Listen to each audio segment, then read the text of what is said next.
Why is it so difficult to wake up in the morning? Every day, it's the same thing.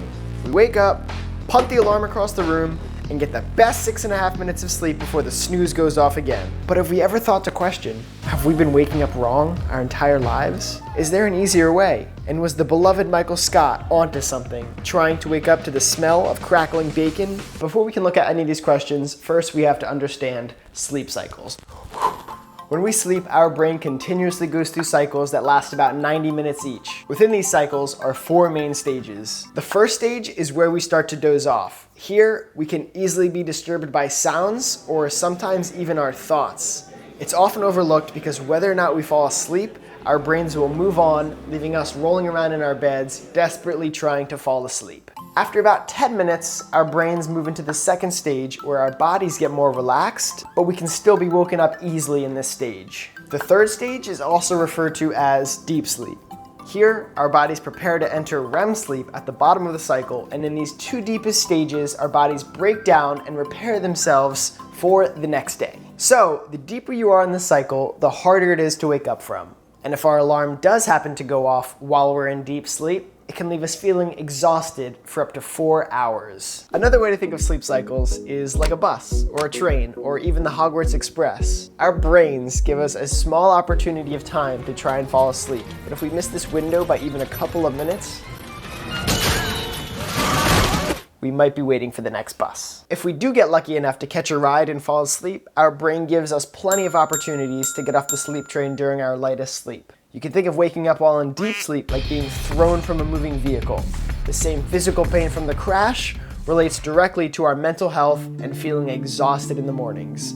So if we can just wait to wake up while in our lighter sleep, all of these effects can be avoided, leaving us feeling refreshed and ready to start the day. Yeah, but how do I do that, huh? If you want to practice on your own, staying consistent is key. You can stick to a schedule where you wake up around the same time every morning. This is a trial and error process where the first few mornings are going to be rough until your brain properly adjusts. During a typical week, most people finally get settled in by Thursday or Friday morning, but then their whole cycle gets reset when they stay up late or sleep in during the weekend, leaving us in an endless feedback loop of crappy Mondays and constantly feeling tired. But that's okay. If there's anything that engineering and technology taught me, it's that there's always another way. For example, this website here called sleepytime.me. Oh, sleepy time. It's clever. Anyway, it gives you the best time you should fall asleep in order to feel refreshed when it's normally time to wake up. My favorite method of waking up easier is using this app called Sleep Cycle.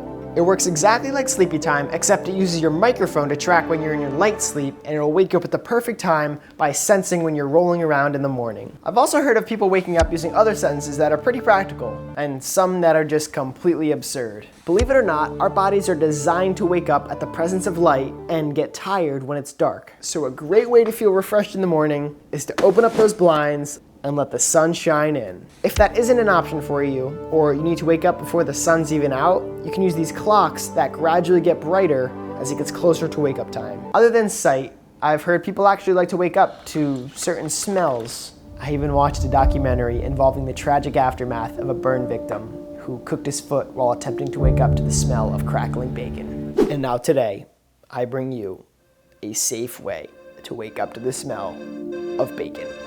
Let's go. I'm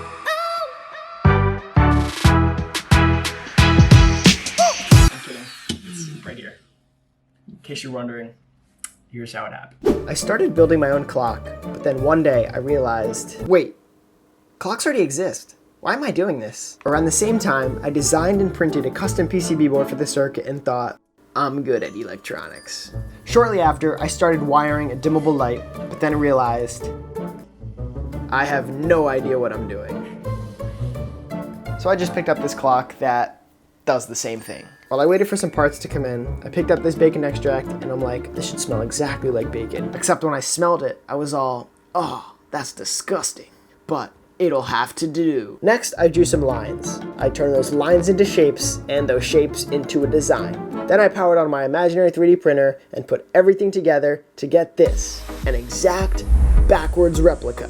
And it's pretty simple if you can get past all the random wires. The light sensor on top is constantly tracking the light level. Once it gets bright enough from either the sun or the clock lamp or even my phone, it'll power the mister containing the bacon juice.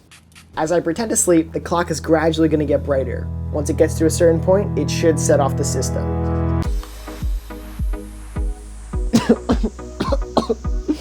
Oh, dude, I can't believe that works. I love that. To wake up feeling your best, try to wake up during light sleep if you can. And if you can't fall asleep, don't worry. The sleep train will be back again soon, so you can easily catch the next one. One night of losing an hour or two of sleep isn't gonna kill you. And as for the smell, it brought quite the interesting conclusion. After testing for a few more days, I don't think the smell necessarily woke me up, but the thought of Michael spreading country crock across his foot brought a smile to my face almost every morning. And to wake up and see that I was able to turn a dumb idea into something that kind of works was definitely fulfilling. And quite honestly, that's all it comes down to. The reason it's so hard to get up in the morning isn't always because your alarm went off at the wrong time or your cycle isn't complete, but is there something that excites you? Are you motivated to finally start a project or go into your dream job or go to school where you get to see your friends every day or even a simple to-do list? The best advice I can give is to have a reason to get up. Having a reason can overpower even the worst of mornings. Thanks for watching.